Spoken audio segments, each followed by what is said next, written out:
राज्य में होने वाले विधानसभा चुनाव को लेकर बीजेपी ने प्रदेश प्रभारी और सह प्रभारी की नियुक्ति कर दी है। महाराष्ट्र में भूपेंद्र यादव प्रभारी होंगे, अश्विनी वैष्णव सह प्रभारी बनाए गए हैं।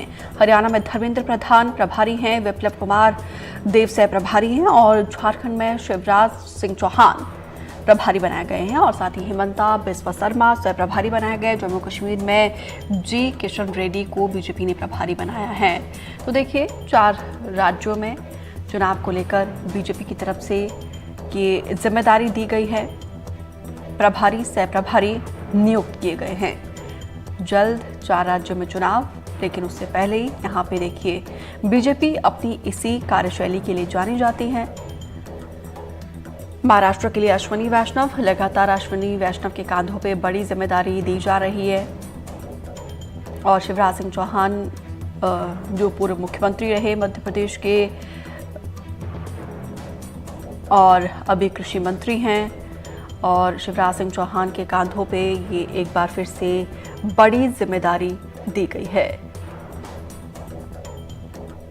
नीलेश त्रिपाठी ज्यादा जानकारी के साथ जुड़े हैं। नीलेश, 4 राज्यों में जल्दी चुनाव होने वाले हैं, उसके लिए प्रभारी सह प्रभारी की नियुक्ति दी गई है। ऐसे में शिवराज सिंह चौहान के कांधों पर एक और बड़ी जिम्मेदारी।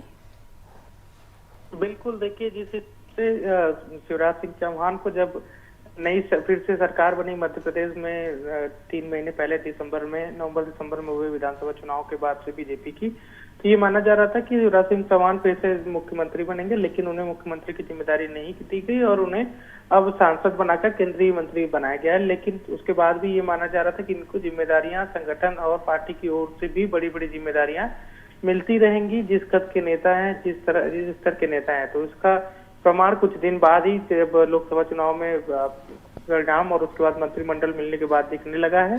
और एक बड़ी जिम्मेदारी शिवराज सिंह चौहान को, क्योंकि इससे पहले लगभग 15 साढ़े 15 साल जो है शिवराज सिंह चौहान संगठन के स्तर पर बड़ी जिम्मेदारियां बहुत ज्यादा निभाते नजर नहीं आ रहे थे, क्योंकि उनके पास राज्य की अपनी एक बड़ी जिम्मेदारी सरकार के नाते या फिर कुछ अन्य कारणों से रहती रही है। तो ऐसे में संगठन स्तर पर अब बड़ी जिम्मेदारी की ओर शिवराज सिंह चौहान को, जो वहां से मध्य प्रदेश से माने जाए बड़े नेता हैं, देश के बड़े नेता हैं, उनको मिलनी शुरू हो गई है। अब देखने वाली बात होगी कि इसके बाद से क्या और भी कोई जिम्मेदारी मिलती है या फिर क्या आगे की प्लानिंग होती है पार्टी की। जी नीलेश, झारखंड में देखिए, जितनी बड़ी जिम्मेदारी है चुनौती भी उतना ही होती है।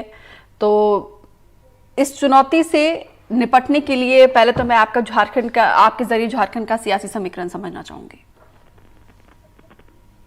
बिल्कुल, देखिए, झारखंड एक ऐसा प्रदेश है जो छत्तीसगढ़ मध्य प्रदेश से लगा हुआ इलाका है, और क्योंकि अविभाजित मध्य प्रदेश की बात करें तो एक वो छत्तीसगढ़ से होने के नाते उसका टच भी पहले से रहा है। और यहाँ पे कई सारे लोग, चाहे मध्य प्रदेश में हो, चाहे छत्तीसगढ़ में हो, आसपास के इलाकों में झारखंड के कई सारे लोगों का आना जाना और रहना होता है।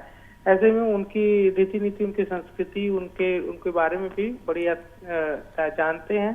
और वहाँ के लोगों को चूंकि चुनौतीपूर्ण इसलिए भी है क्योंकि झारखंड में जिस तरह से घटनाक्रम हुए पिछले 4-5 महीनों में, जब सरकार चूंकि वहाँ बीजेपी की नहीं है राज्य में, और इसके बाद अभी 5 महीने में जो करप्शन के मामलों को लेकर वहाँ के मुख्यमंत्री रहते हुए हेमंत सोरेन के ऊपर कार्रवाई हुई, फिर वो जेल में है।